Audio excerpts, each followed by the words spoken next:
ሰላም ጤና ይስጥልን እንዴት አላችሁ? ዛሬ ደግሞ በ53ኛው ክፍል ትዳርን በመምራት ጥበብ ተገናኝተናል። እስከ መጨረሻው ድረስ ተከታተሉ። ለዚህ ዩቲዩብ ቻናል አዲስ የሆናችሁ ሰብስክራይብ አድርጉ። ስለ ፍቅር ህይወት፣ ስለ ትዳር ህይወት በየሳምንቱ በጣም ጥሩ ቪዲዮዎች ይደርሷችኋል ብዬ አስባለሁ። እንዲሁ ደግሞ ይሄ ትዳርን በመምራት ጥበብ እንግዲህ 60ኛው ምዕራፍ ላይ ነው የምናቆመው። ከዛ በኋላ ሐሳብ አስተያየቶቻችሁን አይተን ወደ 100 ክፍል እንሄዳለን። ዛሬ በ53ኛው ክፍል ትዳርን በመምራት ጥበብ ውስጥ አንድ ቤትን የሚያፈርስ በጣም ትልቅ ህይወትን የሚያበላሽ በጣም ትልቅ መሰረታዊ ነገር እነግራችኋለሁ። እዚህ ምድር ላይ ሰው መውደቅ የሚጀምረው መቼ እንደሆነ ታውቃላችሁ? ልክ ኃጢአት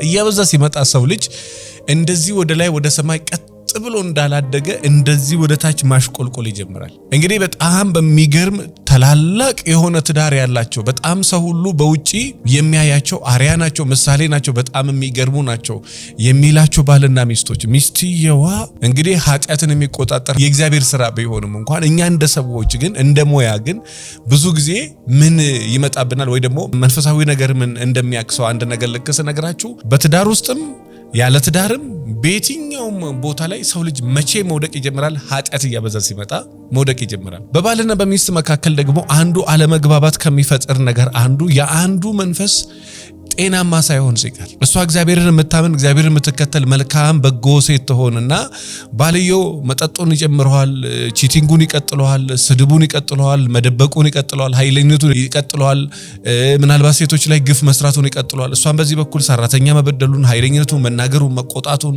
በጣም ብዙ ነገር እየቀጠለች ግፍ እየበዛባት የሚያዝንባት ሰው እየበዛ ይሄዳል። እዛ ጋር ያለው ነገር ላይ ልክ ጫና ስታበዛ ያንተ ህይወት ላይ ጫና እየበዛ ይመጣል። አንተ የምታስለቀሳቸው ሰዎች በየበዙ ቁጥር መጀመሪያ የሚሰማው የነዛ ሰዎች እንባ ነው። መጀመሪያ በዛ በኩል ያለ ነገር ነው የሚታየው። ከዛ በኋላ ነው ተመልሶ ወደ አንተ የሚመጣው። አንተ የምታደርገው ነገር ይታየና ከዛ በኋላ ደግሞ ለአንተ ይደረግልሃል። መጽሐፍ ቅዱስ በሰፈርከው መስፈሪያ በዛው ደግሞ ለአንተ ይሰፈርልሃል ይላል። አንተ ባደረከው በብርሃን ፍጥነት መልሱ ተመልሶ ወደ ህይወት ይመጣል እንደማለት ነው። በባልና በሚስት መካከል አለመግባባት መቼ ይፈጠራል? ሚስት ሰላም መቼ ታጣለች? ባል ሰላም መቼ ያጣል? ሰው በገንዘቡ በአይምሮም በሰውነቱም በጤና መች መውደቅ ይጀምራል ካላችሁ ኃጢአት እያበዛ ሲመጣ።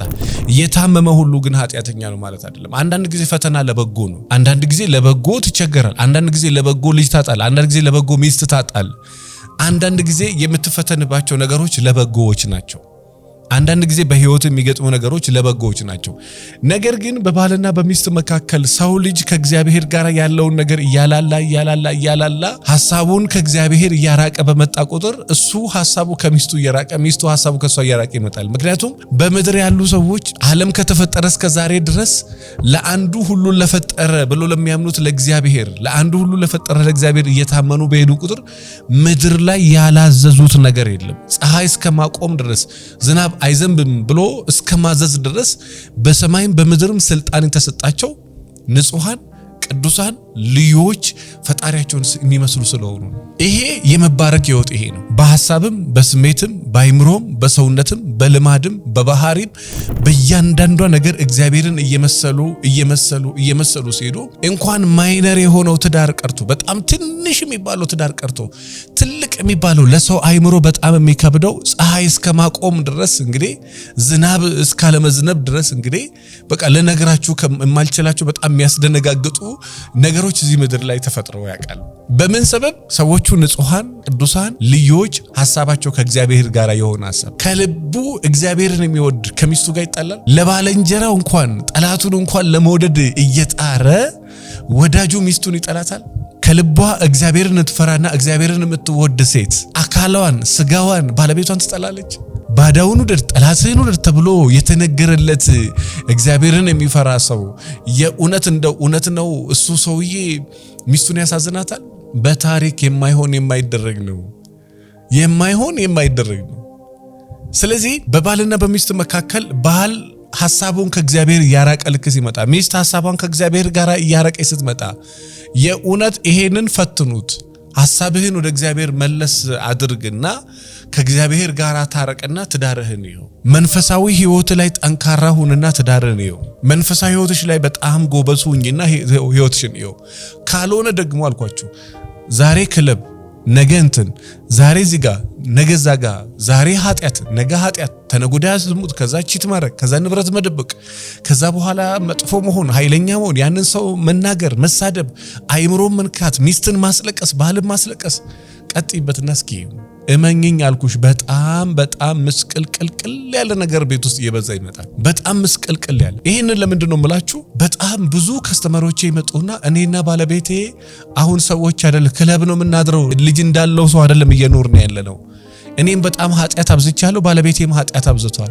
ባለቤቴም ይማግጣል፣ እኔም እማግጣለሁ። ባለቤቴም ይሰርቃል፣ እኔም እሰርቃለሁ። ከዛ የተነሳ ትላንትና በእጃችሁ የነበሩ ነገሮች በጣም ብዙ ነገር አምልጠውናል እና ቁጭ ብለን ተማምነናል። አሁን ከዚህ በኋላ እንድታግዘን እንፈልገው እንዴት እንስተካከል እንጂ ቁጭ ብለን ተነጋግረን ስነ ስርዓቴን መያዝ እንዳለብኝ ገብቶኛል። ስነ ስርዓቱን መያዝ እንዳለበት ገብቶታል። እኔ ይገርመኛል፣ የሰው ልጅ በተፈጥሮ ብዙ ነገር ካበላሸ በኋላ ነው የሚማረው። ብዙ ነገር ጤናውን፣ አይምሮውን፣ ሰውነቱን፣ ስሜቱን፣ ገንዘቡን ብዙ ነገር ካበላሸ በኋላ መደንገጥና ከዛ በኋላ ማስተዋል ይጀምራል። መጀመሪያ ማስተዋል እኮ ነው። ብልህ ሰው ቀድሞ ነው። ዞሮ ነጥቤ ምንድነው?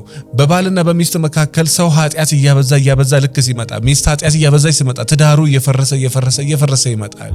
ቤቱ እየፈረሰ ይመጣል። አንተና ሚስት መካከል እግዚአብሔር ይመስገን የማትል ከሆነ፣ እግዚአብሔር ይመስገን የማትይ ከሆነ ቤቱ እየፈረሰ ኃጢአት በቃኝ ብለሽ ወደ እግዚአብሔር የማትመለሺ ከሆነ ቤቱ እየፈረሰ፣ ትዳርሽ ይፈለሰ፣ ልጆችሽ ጸባያቸው እየተበላሸ መንፈሳዊ ሕክምና እንዳለ ልነግራቸው ይወዳሉ። ይሄ የትኛውም ዓለም ላይ ያለ ነው። ምናልባት እኛ ሀገር እንደ ሐዲስ እየተወራ ሊሆን ይችላል። መንፈሳዊ ህመም አለ፣ መንፈሳዊ ሕክምና ደግሞ አለ። ለዛ ለመንፈሳዊ ህመም መንፈሳዊ ሕክምና ነው ቢያስፈልገው። ምክንያቱም እግርህን ታመ እጅህን ምን ታደርጋለህ? እጅህን ታመ እግርህን ምን ታደርጋለህ? ምንድነው ታዲያ የዛሬ ሐሳብ ትዳርን በመምራት በ53ኛው ክፍል በደንብ እንድናስተውለው የፈለኩት በባልና በሚስት መካከል ሚስት ኃጢአት እያበዛች ባል ኃጢአት እያበዛ ሲመጣ ከእግዚአብሔር ጋር ስትርቅ፣ ከእግዚአብሔር ሲርቅ፣ ሐሳቡን ከእግዚአብሔር ሲያርቅ፣ ሐሳቧን ከእግዚአብሔር ስታርቅ ቤታቸው እየተበላሸ ቁመናው፣ ሰውነቱ፣ ጤናው፣ ልጆቹ በጣም ብዙ ነገሮች እየወረዱ ልጆቻችሁ ላይ ራሱ ለውጥ ታያላችሁ። እኔ የእውነት ባልና ሚስቶች ከሆናችሁ ይሄን ቪዲዮ የምትከተሉ ትዳር የእግዚአብሔር ስጦታ ነው። ዛሬም ለዘላለምም ከአይምሯችሁ መጥፋት የሌለበት የሳይንስ ስሬት የፍልስፍና ውጤት ሳይሆን ትዳር የእግዚአብሔር ስጦታ ነው። የእግዚአብሔር ስጦታ በሆነው ትዳር ውስጥ እንዴት ነው የምትኖሪው? እግዚአብሔርን በመፍራት። እግዚአብሔርን አለመፍራት የቤት መፍረስ ምክንያት ይሆናል። እግዚአብሔርን አለመፍራት፣ እንደ ሐሳብ እግዚአብሔር አለመመላለስ ትዳሩን ያፈርሰዋል። ስለዚህ ባልና ሚስቶች በተቻላችሁ መጠን በቅድስና ሚስትና ባል በኖሩ ቁጥር ትዳራቸው ሰላም ነው። በመጠባበቅ በመከባበር እግዚአብሔርን በመፍራት በኖሩ ቁጥር፣ ዕለት ዕለት በጸሎት በተጉ ቁጥር፣ በጾም በተጉ ቁጥር ባልና ሚስቶች በጣም በአይምሮ፣ በሰውነት፣ በስሜት በሁሉ ነገር እያደጉ ትዳራቸው ሰላም እየሆነ ይመጣል። አለበለዛ እሷም መውደቅ ትጀምራለች፣ እሱም እየወደቀ መምጣት ይጀምራልና ይሄን ትንሽ አስተውሉበት ለማለት እወዳለሁ። ስለ ትዳሬ መማከር ፈልጋለሁ አሊያም ስልጠና ፈልጋለሁ ምትሉ ካላችሁ ወደ መልሕቅ ጎራ በሉ። እንዲሁ ደግሞ ስለ ፍቅር ህይወትና ስለ ትዳር ህይወት በቂ ዕውቀት ማግኘት ፈልጋለሁ ማነባቸው መጽሐፍ ካላችሁ 200 በትዳር ውስጥ ያሉ ችግሮችና 200 በትዳር ውስጥ ያሉ መጥፊያዎች ዛሬ ባይኖሩ እንኳን ነገ ቤታችሁ መምጣት የሚችሉ በጣም በትዳር ውስጥ ያሉ ብዙዎቻችሁ ብታነቡባቸው ትጠቀሙበታላችሁ ብዬ ማስበውን 200 በትዳር ውስጥ ያሉ ችግሮችን ከነመፍትሄው አዘጋጅተንላችኋል። መጽሐፉን ለመውሰድ 09774050 ላይ መደወል ትችላላችሁ።